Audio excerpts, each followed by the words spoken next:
Um jardim, uma aflição, uma grande oração. Lucas capítulo 22, versículo 39 ao 46. Como de costume, Jesus foi para o Monte das Oliveiras e os seus discípulos o seguiram. Chegando ao lugar, ele lhes disse: orem para que vocês não caiam em tentação. Ele se afastou deles a uma pequena distância, ajoelhou-se e começou a orar. Pai, se queres, afasta de mim este cálice. Contudo, não seja feita a minha vontade, mas a tua.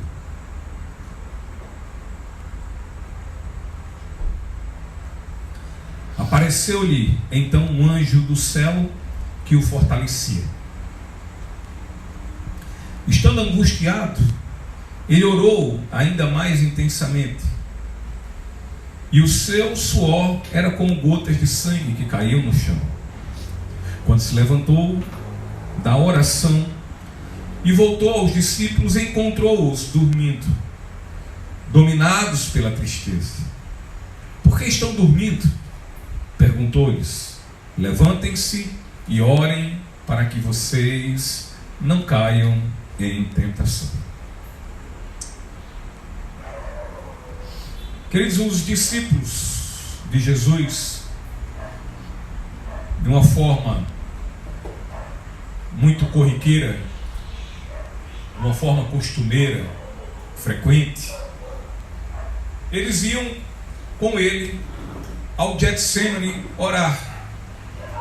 Portanto, em meio aos discípulos existia um que era o traidor, e este traidor, Judas, ele conhecia muito bem aquele lugar. Ele conhecia também os hábitos, as rotinas do Mestre Jesus. E sabedor antecipadamente do que tudo haveria de acontecer com ele, Jesus ele poderia naquele momento, naquela noite, ele poderia ter levado os seus discípulos a um outro lugar, já que ele sabia o que ocorreria. Contudo, queridos, nosso Senhor Jesus Cristo, ele não quer fugir, ele não quer se esquivar daquilo que já havia sido determinado pelo Pai que ocorresse em sua vida.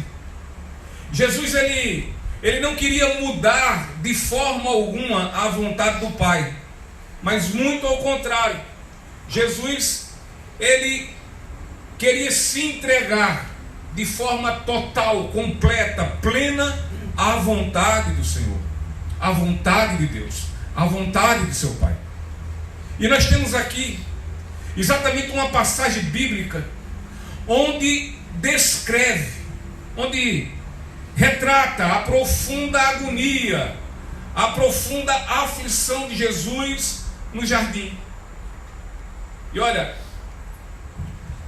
existem muitos estudiosos, muitos bons expositores das Escrituras Sagradas,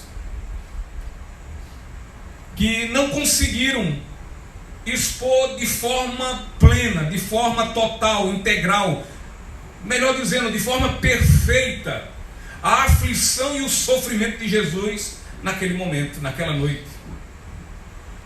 Não temos nada semelhante, nada nem de longe parecido em toda a história da humanidade. Alguém que possa ter experimentado o tamanho grandioso da agonia e da aflição de nosso Senhor.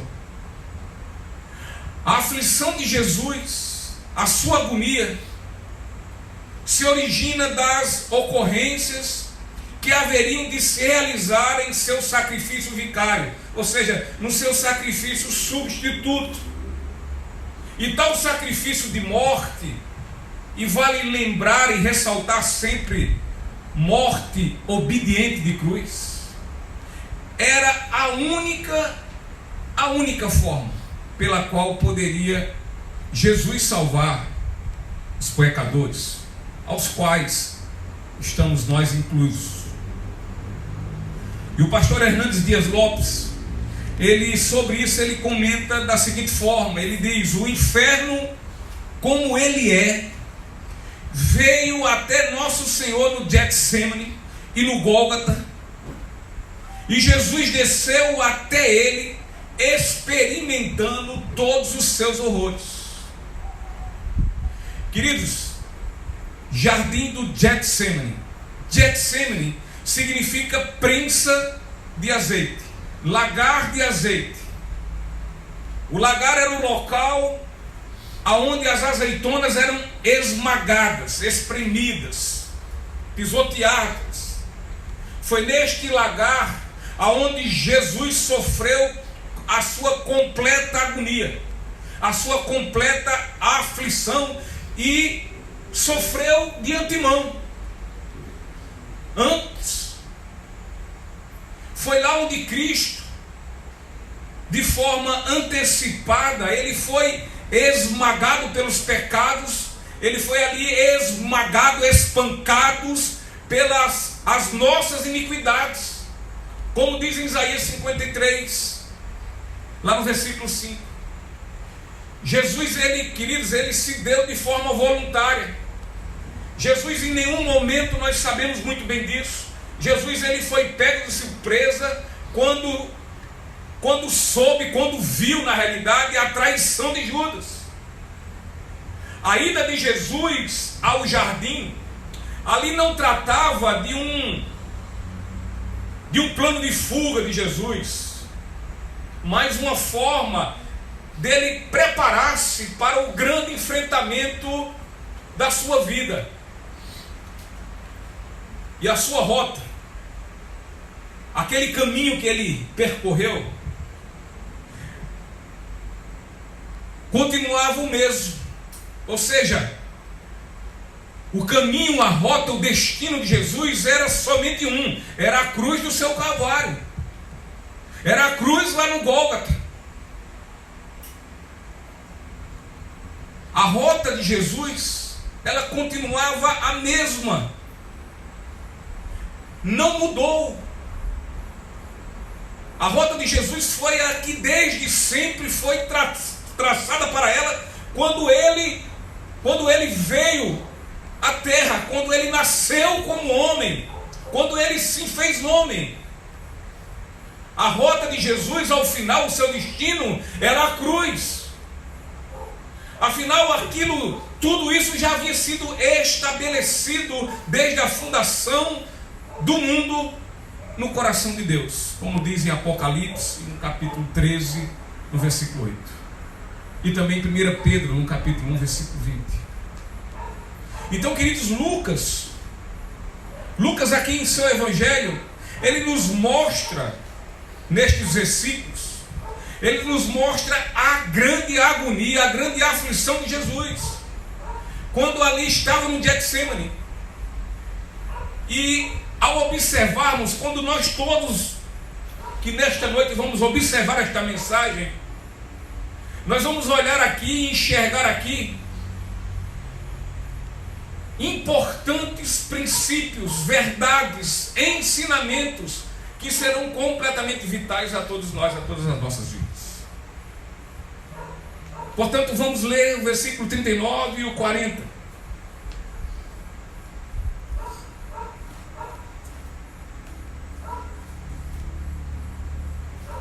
Aonde nós vamos enxergar aqui esse primeiro princípio, esse primeiro ensinamento. Como de costume, Jesus foi para o Monte das Oliveiras e os seus discípulos o seguiram. Chegando ao lugar, ele lhes disse: orem para que vocês não caiam em tentação. Então, queridos, aqui está a primeira grande verdade, o grande ensinamento que o Senhor quer nos passar, que é a grandiosa importância da oração nas nossas vidas. O nosso querido, nosso Senhor Jesus Cristo, o Filho de Deus, o Rei dos Reis e o Senhor dos Senhores, aquele que é o cabeça da igreja, ele nos concede um exemplo que devemos ter para todos nós como um padrão para o nosso estilo de vida cristã. Porque veja, Jesus chega ao Getsemane naquela aflita e agoniada noite, a noite que antecederia o objetivo da sua missão de ter vindo ao mundo. E qual era essa missão? A sua crucificação. Jesus veio para ser de fato crucificado. E assim, Jesus naquele momento ele se afasta dos seus discípulos. Ele põe-se de joelhos. E o que é que ele faz? Ele ora ao Pai. Ele fala com o Pai. É bem verdade que o jardim do Getsemane, ele não era somente visitado por Jesus para orar, somente quando ele estava aflito, somente nos momentos de aflições. O evangelista Lucas, ele muito bem afirma isso, quando ele diz, como de costume, ou seja, era um hábito de Jesus ir. Ele diz, como de costume, Jesus foi ao Monte das Oliveiras. Era hábito, era um ato rotineiro para Jesus ir ao Monte das Oliveiras orar. E naquela ocasião Jesus também nos mostra que, assim como ele o fez naquela noite, nós também devemos orar nos nossos momentos de aflições. No Salmo 50, no versículo 15, a palavra de Deus diz: e clame a mim no dia da angústia, e eu o livrarei, e você me honrará. Evidentemente que nós temos que entender que o princípio de tudo neste versículo, de nós clamarmos ao Senhor, é clamarmos pela sua graça, pela sua salvação, é nos arrependermos dos nossos pecados, é clamar a Ele pelo perdão, e assim Ele aliviar, Ele nos livrar da angústia. Qual angústia? A angústia da condenação. E com toda certeza, todo que é livrado dessa angústia, todo que é liberto, ele vai fazer tudo para honrar ao Salvador e Senhor de sua vida. Mas é evidente que as orações também devem ser feitas nos nossos momentos de agonia, de aflições, nas nossas fraquezas. Quando estamos literalmente num beco sem saída, sem ter o que fazer, quando o desespero quer nos tomar. Então, queridos, no Antigo Testamento, no livro de Salmos, como lemos agora, diz para que nos dias de angústia nós venhamos então clamar ao Senhor para que Ele nos dê livramentos. E no livro de Tiago, no capítulo 5, versículo 13, logo no começo, na primeira parte do versículo, diz assim: entre vocês há alguém que está sofrendo? Que ele ore. Está sofrendo? Então ore. Está angustiado? Ore. Está aflito? Ore. Então no Novo Testamento não é diferente da orientação que nós vimos em Salmos. E na vida dos crentes a oração ela deve estar sempre, mas olha, sempre presente. É preciso que nós tenhamos essa vigilância da oração. No enfrentamento de sua imensurável, de sua indescritível aflição,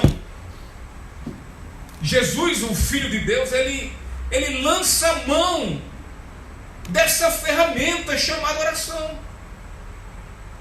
Então ele se ajoelha e ora ao Pai. E Lucas, ele nos mostra a preocupação de Jesus, que é o sumo pastor, é o pastor dos pastores. E ele mostra essa preocupação quando chama a atenção de todos os discípulos para que cada um deles que ali estavam, que eles perseverassem em oração, para que dessa forma não sejam apanhados em tentação. E queridos, o zelo e amor pelos seus, no caso de Jesus, pelos seus discípulos é visto exatamente nesse cuidado de Jesus aqui. Jesus ainda, olha, veja que ele estava em agonia, ele estava aflito, mas ainda que sob essa dor, que debaixo dessa agonia, dessa aflição, ele não deixa de se preocupar com os seus discípulos. Ele não é um egoísta. E às vezes somos nós, estamos envoltos a tantos problemas em nossas vidas, a situações de aflição, e aí nos fechamos no nosso mundinho e parece que só temos nós que estamos passando por situações difíceis. E aí começamos a orar por nós, e oramos por nós, e oramos por nós, e pronto. E quando oramos? Então Jesus, ele mostra essa sua preocupação, ainda que debaixo de muito sofrimento, a preocupação pelos seus.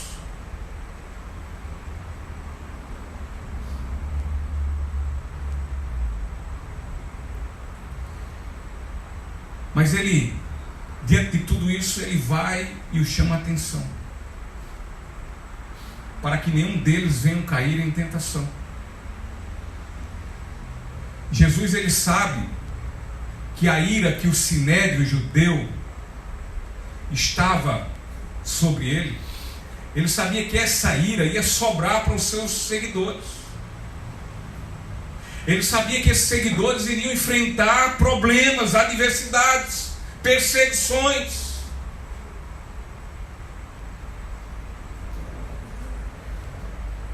E então ele adverte o que também já tinha advertido. Ele diz: olha, por conta do meu nome, do amor de vocês por mim, vocês serão ultrajados, injustiçados, perseguidos, odiados. E Jesus então fala para eles: orem para que não sejam tentados. Tentado a quê? A negá-lo. A oração, queridos, é algo que nos fortalece diante das adversidades difíceis que vão nos combalindo nossas forças, vão nos deixando fracos. A oração, ela nos protege como uma armadura contra as investidas do mal. E, queridos, os seguidores de Cristo são constantemente afrontados e atacados pelas milícias das trevas,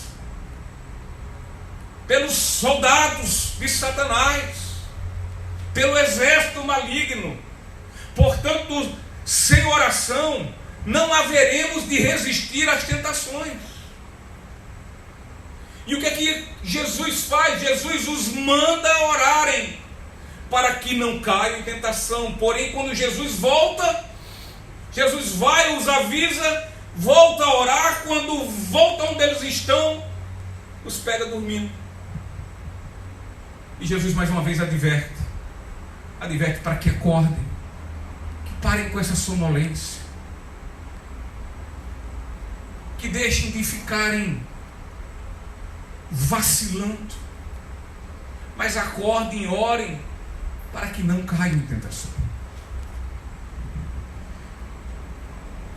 E a tentação, como já falamos, é a tentação de nós negarmos nosso Senhor Jesus Cristo.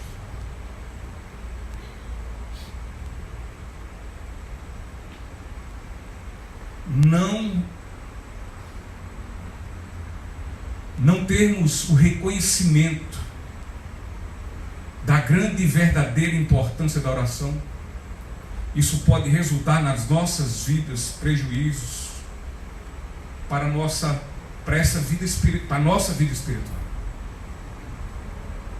E a Bíblia, ela nos recomenda que a oração, ela deve ser um ato rotineiro para nós, constante. 1 Tessalonicenses, capítulo 5, versículo 17. Diz: orem continuamente.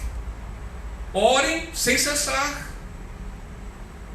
Somos tentados a muitas coisas que nos traz resultados depois, resultados amargos, resultados negativos para nossas vidas. E o fim disso na vida do cristão é o que? Quando tudo está dando errado, quando as coisas vêm, as consequências os nossos vacilos acontecem, o que é que acarreta sobre nós? Tristeza.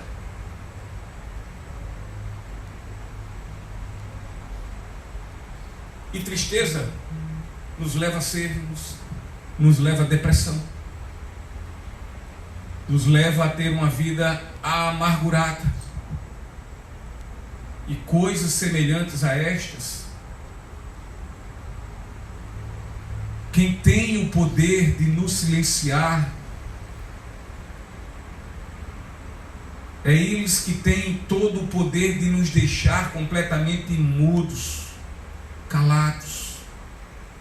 É nesse instante em que nós ficamos depressivos, incrédulos, e todas essas coisas nos faz parar de orar.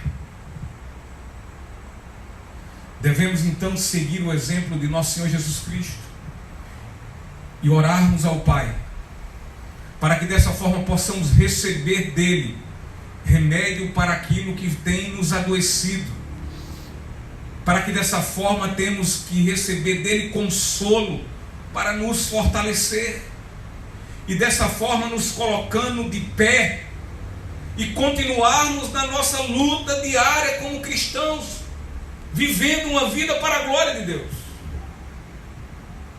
Nós podemos recorrer a amigos com toda certeza nos nossos momentos de adversidade. Por que não? Amizade, amigos, é para isso. É tanto para que nós possamos recorrer nos nossos momentos de aflições, termos um ombro para chorar, ter um ouvido para nos ouvir. Mas antes disso, nós devemos recorrer ao nosso maior de todos os amigos, ao amigo Jesus. Porque somente esse amigo Jesus foi quem deu sua vida por nós. Nosso primeiro pedido de socorro não deve ser feito ao amigo humano, mas deve ser feito antes de tudo a Cristo, ao trono da graça de Deus. Não podemos nos emudecer, não podemos nos calar, ficarmos mudos, mas que nossa confiança esteja sempre em primeiro lugar em Deus. Se nada conseguimos dizer ao Senhor, digamos ao menos como existe, como tem em Isaías no capítulo 38, versículo 14, quando diz: estou aflito, ó Senhor, vem meu auxílio. Ou mesmo sabendo nós que ainda que nós não possamos orar, dado o tamanho da angústia, mas sabemos que temos um Deus que é fiel e que cuida de nós, que ainda que nada possamos falar, mas o nosso espírito entristecido leva ao Senhor a oração que precisamos orar. Versículo 41 e 42.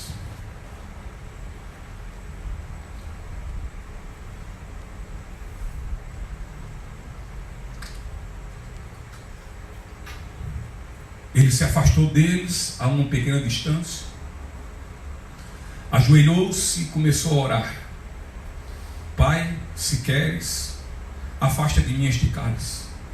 Contudo, não seja feita a minha vontade, mas a tua.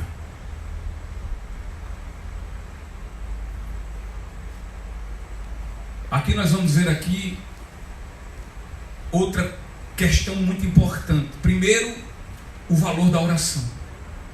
Mas o segundo, o que nós peticionamos nessa oração, os nossos pedidos nessa oração. A importância do pedido, de como fazemos. Jesus havia dito aos seus discípulos que estes orassem para que não fossem tentados. E agora ele mesmo, um pouco afastado deles, vai orar para vencer o quê? A sua própria tentação.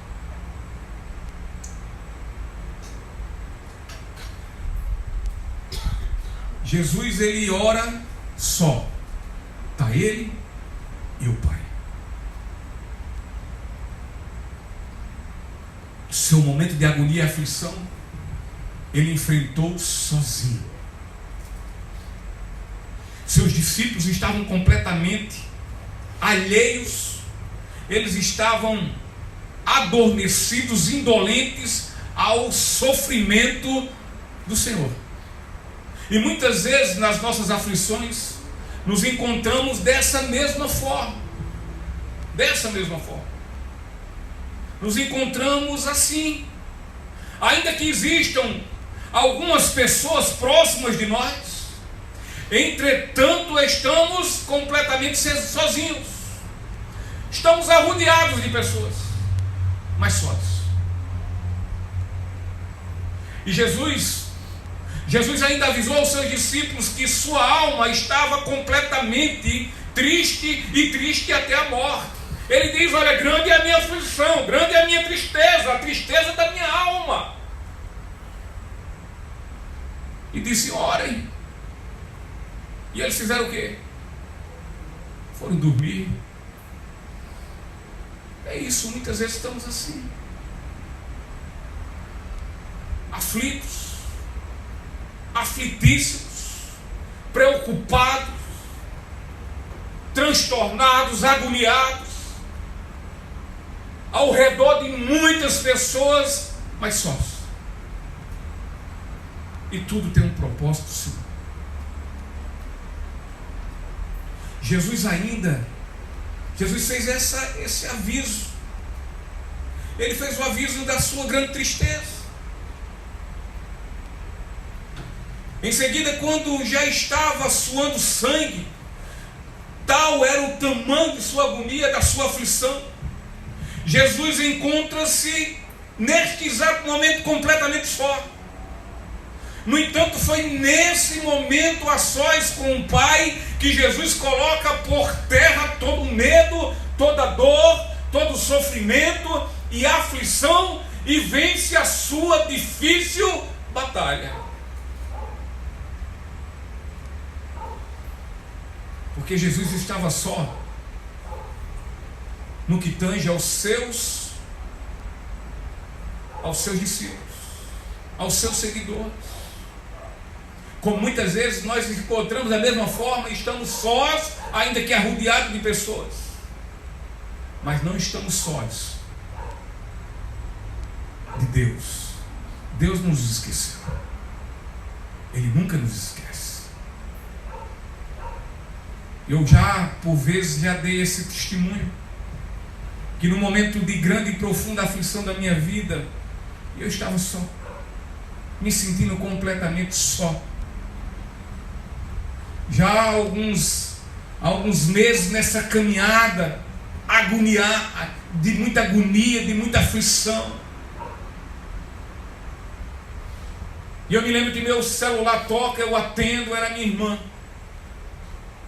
E quando a minha irmã liga para mim, liga para tomar informação, não foi para saber como é que eu estava. Não foi para dizer: ei, eu estou orando por você. Não foi para dizer: o que é que você está precisando. Ela ora para tomar uma informação, e naquele momento eu não me aguento. E aí vomito. E digo: minha irmã, minha mãe na fé, deixa eu dizer uma coisa.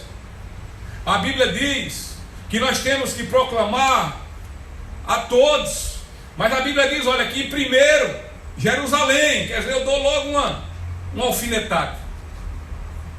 Mas a alfinetada maior veio de lá para cá.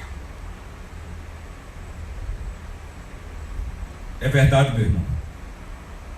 Mas deixa eu dizer uma coisa. Todos podem esquecer de você, inclusive a sua própria mãe, aquela que te gerou em seu ventre.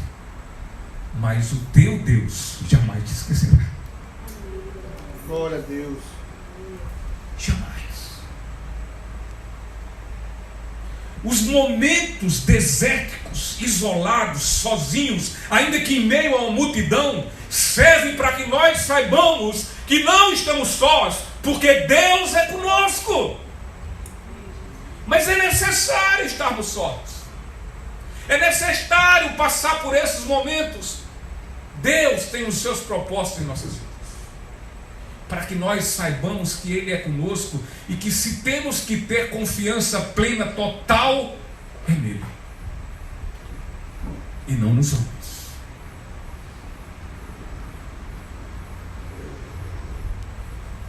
Então Jesus enfrenta a sua terrível e aflita batalha orando, chorando e suando sangue. No entanto, sem nenhuma pretensão de fugir, de escapulir, de correr, como diz o outro, de pegar o beco. Ele não ia fugir do propósito de Deus. Ele não queria fugir da vontade do Pai, mas ao contrário, ele queria que a vontade do Pai fosse feita. E mais uma vez um grande exemplo do verdadeiro pastor, do pastor com P maiúsculo. Jesus mostra como deve ser a minha e a sua oração. Ele mostra como deve ser expressado o nosso pedido na oração.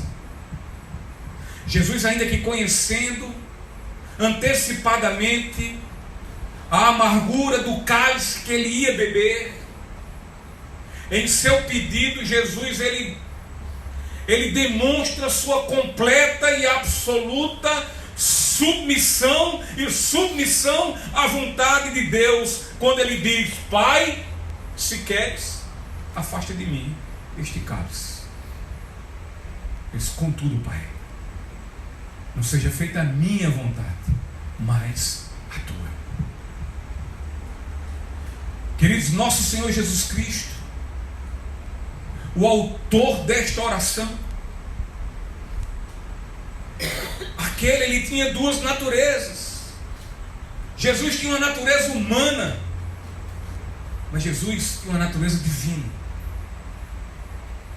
Ele era um homem, sofreu como homem, sentiu dores como homem, chorou, alegrou-se. As emoções que nós temos, ele as teve também. Os sentimentos que ele teve, nós temos também. Ele era homem, mas ele era Deus. Sofreu todas essas coisas. A grande diferença é que a grande e infinita diferença é que ele não pecou como homens como nós pecamos. Portanto, ele tinha duas naturezas, e ao dizer que não prevalecesse a vontade dele, Jesus queria dizer que essa vontade que era humana, essa vontade que era do homem, portanto era completamente, ele sabia que ele tinha plena consciência que tal vontade, essa vontade que era do homem, não deveria ser atendida, não deveria ser realizada, mas somente a do Pai. Ou seja, Jesus, ele quer dizer aqui que independente de qualquer coisa, ele iria se submeter à vontade do Pai. Este cálice que transbordava diante dos seus olhos, que o fez afligir, agoniar-se, este cálice que transbordava, não poderia ser bebido por ninguém. Não era para ser bebido por Paulo Sérgio, por Patrícia, por Elma, por Mateus, por mim, nem por nenhum de nós e por nenhum ser humano, mas somente por ele próprio.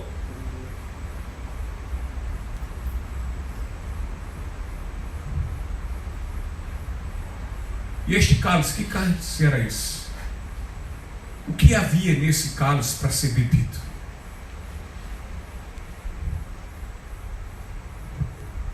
Eu já vi algumas pessoas dizendo que não, ali havia a traição de Judas.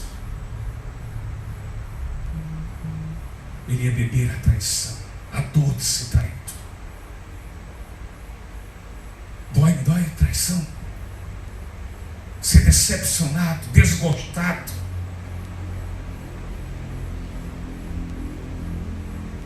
Alguns dizem que ali dentro daqueles cálices o grande problema foi esse, a traição. Há outros Deus diz: não, não foi. Foi a injustiça das acusações de um tribunal corrupto e tendencioso, que o acusou, que o condenou a algo que ele não devia. Isso foi doloroso, injustiça. Dói, não dói injustiça? Quando diz: você fez isso, e você diz: eu não fiz. Mas aí estão os dedos do mundo todo apontando para você e dizendo: você fez. Então dizem que nesse caso o que havia ali era injustiça que ele sofreu. Não é mesmo, Edson? Injustiça é pesado.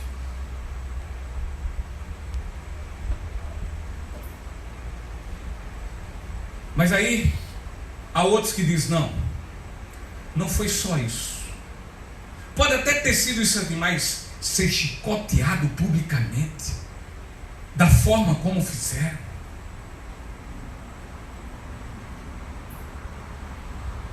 é um cálice muito difícil de beber. Olha a vergonha. Apanhar publicamente. Nossos filhos, quando nós chamamos a atenção publicamente, ficam tudo em tempo de morrer. Se pudesse dar uma pisa na gente, dava. Não é assim não.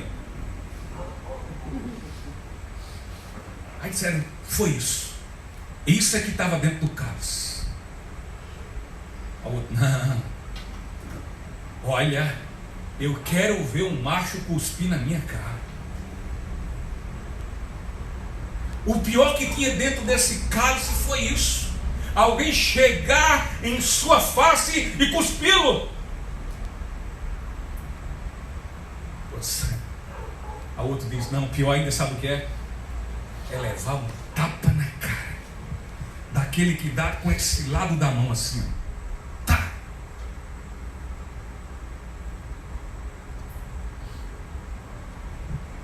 Diz: não, tem coisa pior. Jesus era o rei, e a coroa que lhe deram não foi de ouro, rodeada de esmeraldas e rubis, rodeada de brilhantes diamantes. Não, lhe deram uma coroa de espinho. Que coisa vergonhosa.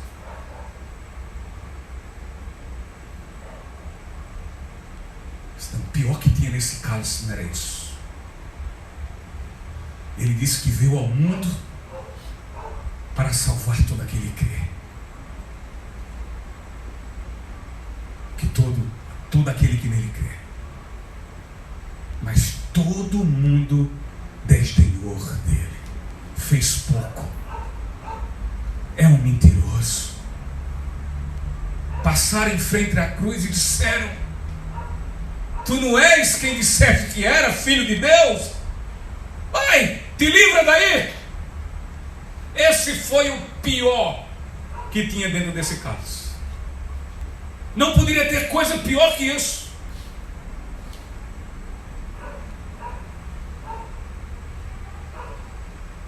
Eu acredito que para todos nós não iríamos suportar nenhuma dessas afrontas,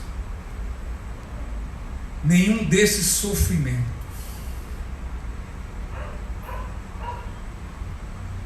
Nós não suportamos, ainda que merecemos, porque o queixo não deixa. Mas embora qualquer ser humano ele ache todas essas coisas insuportáveis, mas nada disso tornava aquele cálice tão amargo para o nosso Senhor, do que nele ter, sabe o que? A ira justa e santa de Deus devido, sabe o que? O meio do pecado. Isso foi o pior. Era esse cálice que o agoniava. Era receber sobre ele os nossos pecados. Era ser a ele debitado o que ele não devia.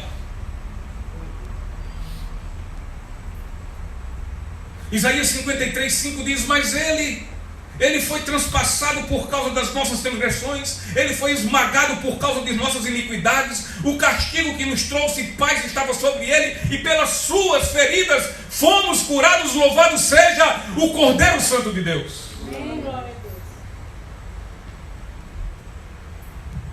Querido, Jesus, nessa sua declaração, ele deixa exemplificado qual deve ser a essência da nossa oração nos nossos momentos críticos de angústia e de aflição. A oração, ela deve ser feita com toda a nossa sinceridade em primeiro lugar. Verdade. Quando orarmos ao Senhor, devemos ser a Ele verdadeiro. Primeiro, porque nós não podemos enganar. Nós devemos chegar ao Senhor sem subterfúgio, sem reserva, sem ocultar e esconder nada. Devemos ser verdadeiros e contar ao Senhor as nossas vidas como de fato ela é. A minha vida tem que ser contada ao Senhor não como o Alan sabe dela, mas como ela é. No entanto, devemos nos colocar completamente submissos à vontade do Senhor. E como cristãos que somos, isto é, como discípulos que somos, precisamos entender que mediante nossos pedidos de livramentos, independentemente do sofrimento, das aflições que estamos enfrentando, haverá no seu final uma condicionante para que sejamos atendidos em nossos pleitos. Ou seja, a condicionante é o seguinte: Senhor, é assim, assim, assim, está acontecendo isso, eu estou passando por isso, e eu estou necessitando disso, eu gostaria que o Senhor fizesse assim, mas olha, Senhor, não seja feito a minha vontade, mas a tua. A submissão à vontade de Deus é a única coisa que embeleza a nossa vida cristã. A Bíblia, ela nos exorta a cada vez mais nos assemelharmos a Cristo. E nós só vamos conseguir se antes formos submissos à sua vontade. Você tem lutado, eu tenho lutado para nos parecer com aquele que nos salvou, o Senhor das nossas vidas, Cristo Jesus. Só há um jeito de janeiro de se parecer com Cristo. É lutar em fazer a vontade dele. É realizar em nossas vidas o que ele quer e não o que nós desejamos. Jesus, ele quer nos ensinar que a oração não é determinar, eu determino. Jesus quer nos ensinar que a oração não é eu declaro, eu não aceito, ou eu só aceito. Mas a nossa oração deve ser a oração que se submete à soberana vontade do Senhor. Nós podemos aqui parafrasear essa oração de nosso Senhor da seguinte forma: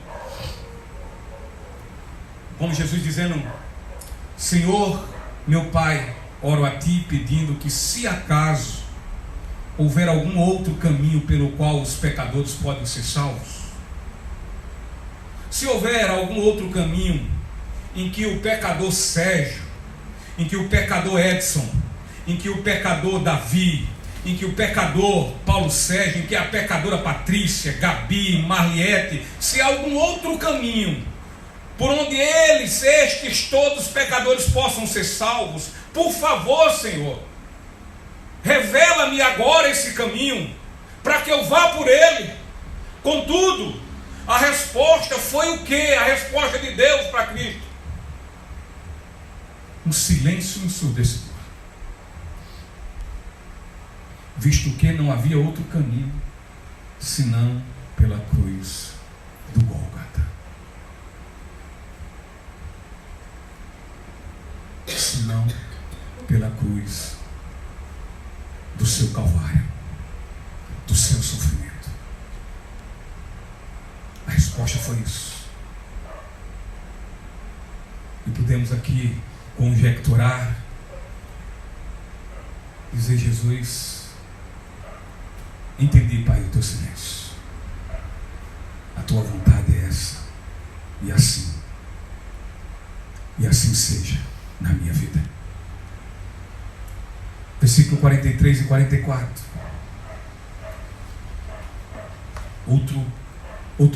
Outra verdade, outro ensinamento que Jesus quer nos passar. Apareceu-lhe então um anjo do céu que o fortalecia. Estando angustiado, ele orou ainda mais intensamente, e o seu suor era como gotas de sangue que caíam no chão. Lucas, entre os evangelistas, é o único que fala sobre o suor como gotas de sangue. Os outros evangelhos não falam sobre isso. Existe de fato um fenômeno físico, um fenômeno cientificamente provado e muito raro, chamado hematidrose. E isso é quando uma pessoa, sob um profundo estresse, sob uma grande aflição, então os seus pequenos vasos sanguíneos, aqueles existentes nas glândulas sudoríparas, onde sai o suor, se rompem e então produzem uma mistura de suor com sangue.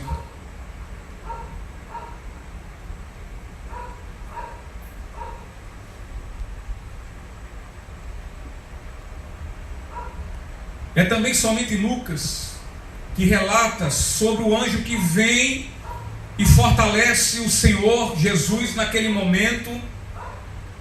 O anjo não poderia vir à terra para morrer pelo pecador, queridos. No entanto, pode e foi enviado para fortalecer a Jesus. O anjo veio fortalecer a Jesus no momento mais tenebroso de sua aflição. Então Jesus chegou no jardim angustiado. No entanto, depois de orar por 3 vezes, ele sai de lá consolado, fortalecido. E dali do Getsêmani até o Gólgota, após ter orado, após ser consolado, após ser fortalecido pelo anjo, não vemos mais Jesus angustiado e aflito. A profunda agonia e aflição que Jesus sentiu no jardim, esse intenso sofrimento físico e mental que ele suportou, foi devido a uma única coisa: o fardo de pecado da humanidade que lhe foi imputado, que lhe foi jogado sobre ele.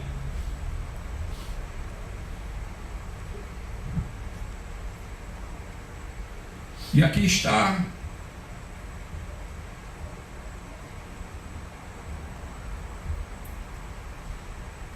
a lição que o Senhor Jesus quer nos passar.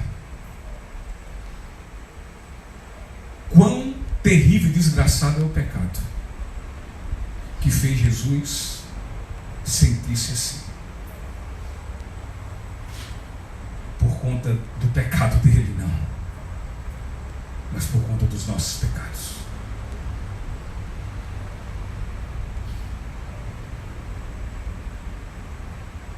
A profunda agonia que Jesus sentiu foi por conta do nosso pecado. Muitas vezes nós estamos passando por um processo onde poderá haver algo que vai nos trazer sérios prejuízos e dificuldades. O desfecho do prejuízo e sofrimento ainda não concretizou-se. No entanto, existem possibilidades e assim nós sofremos de forma antecipada, não é assim?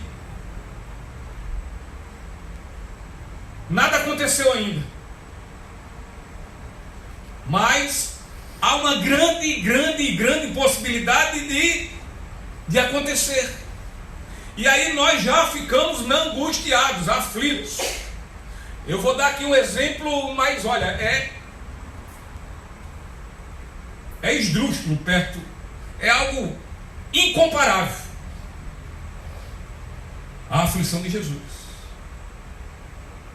Já há algum tempo todos nós sabemos, nós vivemos uma crise financeira e econômica em nosso país. Aliás, uma crise de toda a natureza, e que culminou em uma das consequências disso. no meu segmento empresarial, hoje eu tenho um faturamento aonde 25, 30% vem de uma operação. E os outros 70 ou 75% vem de outra.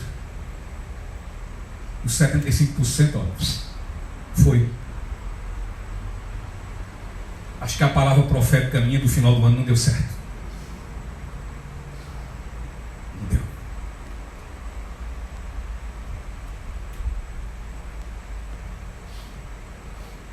No primeiro dia de janeiro, depois desse mundo de feriado, eu vi gente que botou, parece que até nas redes sociais, que disse: rapaz, eu estou meio que parecendo que eu estou vivendo uns 5 domingos um atrás do outro. E assim foi de fato. Então só começou a funcionar segunda-feira. Então segunda-feira veio a notícia. E a notícia foi: diz, olha, aqueles 75% do seu faturamento, esqueço. Morreu.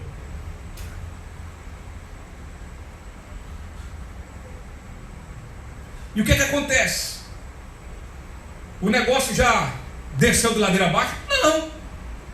Mas nós já começamos a ficar aflitos, a sofrer, a nos agoniar antecipadamente. Com Jesus, no Getsemane, ocorreu algo parecido. Entretanto, tudo quanto ele sofreu antecipadamente, de fato sofreu porque iria acontecer, e aconteceu, e fim de papo. Jesus assumiu o compromisso de tornar-se pecado por nós. Jesus assumiu o compromisso de tornar-se maldição no meu e no teu lugar. E Jesus também receberia sobre ele todas as nossas iniquidades. Então, olha, foi exatamente o pecado do ser humano e de toda a sua culpa que o angustiou. Angustiou quem? O Filho de Deus, ao ponto dele suar sangue e fazer com que ele clamasse ao Pai e chorasse. A causa motivadora da aflição de nosso Senhor Jesus Cristo foi o pecado de toda a humanidade lançado sobre ele. Ele não devia essa culpa. Jesus sabia de todas as ocorrências que haveriam de acontecer daquela noite para frente. Embora ele ia enfrentar muita dor, tortura, morte, contudo, o seu pavor, a sua tristeza naquele momento não era por isso. E nem tampouco pela traição de Judas, trazendo um bando de assassinos ao seu encontro e lhe dando um beijo traiçoeiro, falso. Não foi porque o discípulo Pedro o havia também, iria negá-lo, e também os discípulos iriam abandoná-lo. Não foi porque de forma injusta aquele sinédrio o condenou. Não foi porque o seu próprio povo gritou, ao invés de libera Jesus, disseram solta Barrabás e crucifica-o. Não foi por isso. Jesus sabia que aqueles covardes soldados iriam trucidá-lo, iriam cuspir, iriam esbofeteá-lo. Não foi isso que deixou Jesus agoniado, não foi a coroa de espinho, não foi o fato de pregá-lo na cruz. Nós não podemos deixar de levar em conta essas coisas em sua profunda aflição. É verdade. Coisas que os fez sentir uma tristeza mortal. Mas a pior de todas elas foi receber sobre ele as iniquidades de todos os nossos pecados. O pior de todas essas coisas foi antever, lá no Getsemane, ele ver antecipadamente que por 3 horas, na sua crucificação, ele estaria completamente desamparado do Pai. sozinho. Sozinho, sozinho, sozinho. Este sim era o cálice, o qual Jesus orou pedindo ao Pai que afastasse dele e que estava prestes a bebê-lo e na verdade bebeu.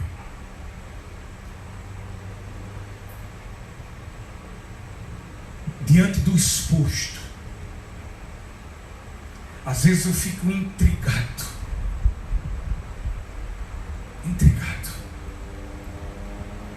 de saber aonde o cristão que professa essa fé em Jesus, aonde foi que ele não entendeu toda a aflição de Nosso Senhor no jardim. O que foi que ele não entendeu do que o Jesus fez?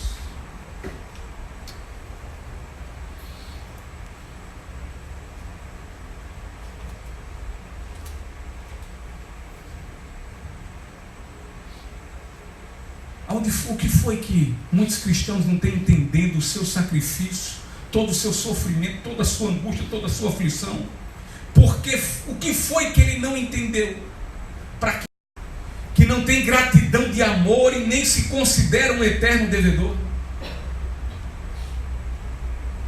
Diante de tudo isso que foi exposto, por que um cristão diz: eu sou teu eterno devedor e por isso eu vou viver de forma grata a ti? E por fim, versículo 45 e 46. Jesus orou e triunfou aqui neste momento. Quando se levantou da oração e voltou aos discípulos, encontrou-os dormindo, dominados pela tristeza. Por que estão dormindo? Perguntou-lhes: levantem-se e orem para que vocês não caiam em tentação. Jesus orou, queridos, e Jesus venceu. Jesus orou por 3 vezes e preparou-se para a vitória. Jesus encontrou paz em seu coração e então ele se fortalece para enfrentar todo o seu sofrimento. Ele enfrentou a prisão, ele enfrentou as chicotadas, o desdém da cruz, a vergonha da cruz. Ao término de sua oração, disse aos seus discípulos: basta! Lá em Mateus relata que quando ele volta da sua oração, ele chega e diz: basta, chegou a hora, eis que o Filho do Homem está sendo entregue nas mãos dos pecadores. No entanto, os discípulos não oraram, os discípulos estavam completamente dormentes, dormindo. Os discípulos não estavam prontos, e pela falta de oração caíram em tentação. Quando não há oração, passamos a agir pela força da carne. Aquele que disse: se possível, mato e morro pelo Senhor, negou 3 vezes. E ele estava lá e disse: não, porque você não está orando, rapaz. Os demais o abandonaram. E assim somos nós não oramos, começamos a abandonar o Senhor, a negar o Senhor nas nossas atitudes. Começamos a viver uma vida de ingratidão àquele que tudo nos deu. Ele deu a si próprio. Deus deu Ele por nós. Precisamos olhar para Cristo e seus sofrimentos e entendermos seu sacrifício e assim nos entregarmos em oração e em Cristo sermos fortalecidos para vencermos o pecado para a glória de Deus. Cristo orou e venceu. Talvez uns incrédulos digam: grande vitória. Orou, o pau comeu, a injustiça foi grande, crucificaram e o mataram. Ô vitória! Mas quem crê sabe que aquela morte incorria na vitória. Jesus, após 3 dias, venceria a morte, Glória a Deus. Satanás e todos os seus exércitos. Aleluia. Glória a Deus. E tudo isso para dar a mim e a você vida. E vida em abundância. Vida eterna. Essa é a tua e a minha grande vitória. O faturamento foi embora, mas a vitória é certa.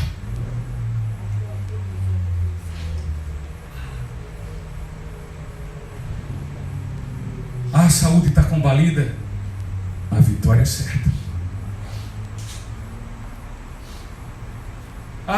Roubaram meu carro, não se preocupe, a vitória é certa. Meus filhos estão passando por sérios problemas, se preocupe, no final a vitória é certa. A vitória é nossa. Cristo nos faz, por cima de todas essas coisas, mais que vitoriosos. Louvor, por favor. E eu concluo para que tenhamos cuidado. E você que pensa que está em pé, tenha muito cuidado para não cair. Você que pensa que um faturamento é quem lhe fortalece, é quem lhe segura, é quem lhe sustenta, abra o olho. Não é seu faturamento, não é seu salário, não são seus bens que lhe sustentam, mas é Cristo. Se são nessas coisas que você se sustenta, a Bíblia diz que nós somos pobres, nus e desgraçados.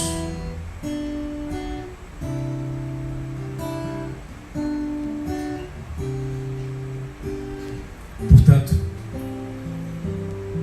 se você pensa que está em pé por conta disso, abra o olho. Talvez alguém puxe o tapete. E se for só de Cristo, glória a Deus por isso, porque Ele mesmo que vai puxar. Porque melhor é estar nas mãos do Deus Todo-Poderoso, o Pai de nosso Senhor Jesus Cristo, do que nas mãos dos homens. Se entendemos de fato o processo de Cristo no Getsemane, entenderemos quão agraciados todos nós fomos.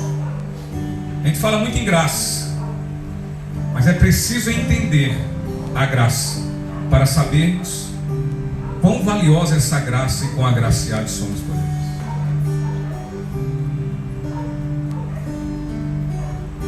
Quando entendemos a graça, nós entendemos o quão muitíssimos amados e perdoados nós fomos por Cristo. E dessa forma, teremos toda a nossa esperança e confiança somente nele.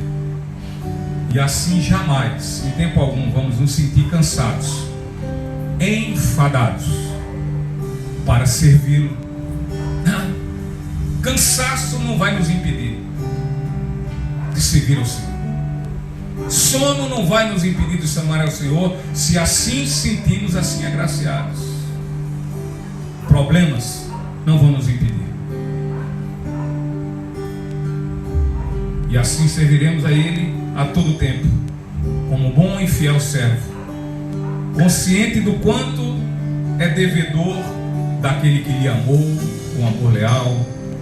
Vamos louvar a Deus, fique em pé, em nome de Jesus Cristo.